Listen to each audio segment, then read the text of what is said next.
I'm ready. Let's talk, man, about what's going on here. I seen this. Somebody sent this to me too. But I don't know why it's playing. I didn't say it to play, but it's playing, and I ain't tell it to play. But here you have here. We have developing OnlyFans model who had over a million followers at the age of 16, which is crazy. Why is your OnlyFans at 16? McKinzie Valdez announced she's retired from OF OnlyFans, giving her life to Christ. She explained that at 16, her followers count had already surpassed 1 million. She opened the OnlyFans upon hitting 618, though she's since come to the view those subscribers as weird and predatory individuals. Okay, so I'm guessing maybe she, OnlyFans is just not for you doing sexual acts either. I think people don't know that. They show it's like Patreon for, that was the calling card to show people skills behind the paywall, and they just took it a whole nother way. Let's go. This is my explanation as to why I quit OnlyFans. I don't want to quit social media because I feel like I could use my platform for really good and continue to use it. I've been off of OnlyFans for about a month now, and I'm sure people are probably, well, you guys are curious as to know why this is. So I turned 18, still having all my followers, and I started an OnlyFans. I think a lot of people were waiting for it and expecting it, which I think is very weird. It's very predatory looking back, and I see the patterns today in society, the same thing that happened to me, happening to a lot of girls. I was so impressionable. I didn't know what I was doing, and just letting him in, confessing my sins, and accepting Jesus into my heart and into my life. When I was saved in that moment, like I said, I had a supernatural peace come over me. I had visions from him of how he saw me, how God sees me, and how he sees you, and how much he loves me, and how much he loves you. He loves us so much.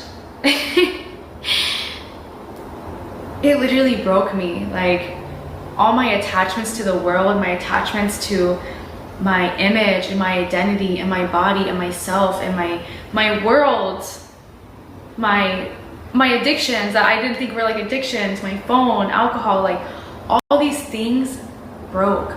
They literally broke. And I had never felt more free in my entire life. And it's been about a month, which is so crazy. It feels longer. I have been following him. I have found freedom in him and what he's done for me and what he's doing in my heart and in my life. It's a process. I'm not perfect, will never be perfect. Yeah, so that night I got home, I deleted over half my Instagram posts. It took a while for me to let go of like some posts. Slowly but surely I did. Next day I trashed like half my closet. I threw away so many clothes that I just felt conviction for. I'm like, I don't need to wear this. I'm not making content where I need to wear this. So I threw away everything, a lot. And I do want to continue to post content. I don't know exactly what this means for me and what this means for my content and what this means for the rest of my life, but I am excited. And although I've received like a lot of backlash, I will continue to walk in faith. Totally did not expect all that backlash on my last video. There's such a big narrative that it was a plan for me to make money in sinful ways and then repent. People like quote unquote repent and give my life to Jesus. I don't think anyone really plans to give their life to God. If I was truly concerned about the money I was making, I would have stayed where I was at and just continued to make money, because that would have been the easiest thing to do if that's what I cared about. I've said this before and I'll say it again. And me giving my life to him and really surrendering my life to Jesus and dying to myself and everything that I've done and everything I did was not in my own strength. It was only through Christ and him truly giving me a new heart and purifying me. Me giving my life to Jesus was not to make my life better. It was to die to myself, because I realized what he did for me, and I felt his love and I felt his presence that is just so beyond anything we can comprehend. It was worth giving up my life and giving up my desires and views of the world to follow him.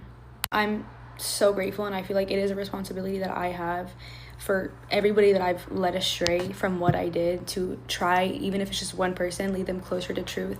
In 1 John, it tells us that love is proven through Jesus. I really do pray that everybody watching this would experience his love and would experience his truth if they haven't already, and you would see why people change their whole lives around for him. All right, man. So, she basically, this is the Reform 304. What was her name again? Looking back, and Her name I see was McKinzie Valdez. So I'm not sure how old she is. I like that as a first name, McKinzie, especially how she spelled it. I like it. And most of the people I feel was right. She knew, this whole thing where women don't know from right from wrong because they 16, 17, or whatever the situation may be. They know right from wrong. I did a video. I don't remember what video it was. But no, I did another video on my other channel. I was talking, and she's from Corpus Christi, Texas. She's 21. So yeah, I mean, she really just really like in her prime, But I did a video on the main channel talking about Keke Palmer, and her and Demi Lovato were talking about how they didn't know no different when they were 15, 16, messing with grown men. They know better. Trust and believe me, I was outside. I was there. I seen the high school girls. I seen them. They use their sexual acts, or they dress provocative, or a lot of times they would lie to these older guys just to smoke the weed. They would go to the clubs knowing it was wrong. Don't believe these women when they say they didn't know no better. That's a lack of accountability. They knew better. They wanted to hit the blunt. They wanted to be fast. They wanted to be grown. They knew what was up. They knew the dangers of it. Then all of a sudden it didn't go their way. And now all these men are predators now. Or these guys are predators. And no, you knew exactly. You put yourself in the line of fire. If I jump in front of a bullet, I know it's a great chance that I'm going to get hit. They jumped in front of the bullets. So the whole thing where they didn't know right from wrong, and it was a mistake. I didn't know what I was doing. Now I gave myself bullshit. You know what come with that, and they just want to sit here and act like they turned over a new leaf, and oh, I'm a different person now, and now you should actually marry me and give me a chance. But no, anytime somebody sell their body like this, you know what I'm saying, and they sell their body within this manner, it's nothing that you really can do. I mean, she probably sold it. Now she turned on her subscribers and called them weirdos and stuff for that. But she sold it. She sold it. She absolutely busted open and sold it. She did. She did. And she probably feel like I made enough money and I went home. She probably had a bad experience, or somebody made her feel bad. Somebody made her feel bad, and now she like, oh, I don't want to do this no more. You ain't nothing but a hoe, 304. You ain't nothing but this. You ain't nothing but that. I already know what happened. Or she tried to talk to a guy. He found out she do OnlyFans, and he was like, no, I'm good. And it made her feel a certain type of way. Women don't even understand the power within their innocence, how God see them as beautiful and elegant, and oh, she's so nice. I'm pretty sure she's not a hoe. And then you find out she's a hoe, or she doing hoe activities, and then your innocence is gone. That's your power, your femininity. Part of your femininity is the innocence. They come off as innocent. They come off as sweet. They come off as nice. They come off as, but a lot of them are cold-blooded, disloyal hoes, especially in America in this day and age. You can't tell me that a woman 16 years old didn't know the difference of what was about to happen when she started OnlyFans. She was selling it, in my opinion, allegedly. And now all of a sudden, now she made enough money and she want to be a good girl. Now if that money, if she can't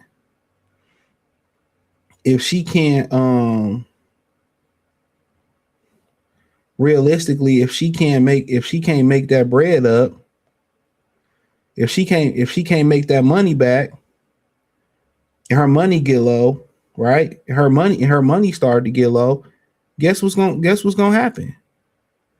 She's gonna go back if she can't pivot in her career. And that's gonna let you know how much faith she has in Jesus.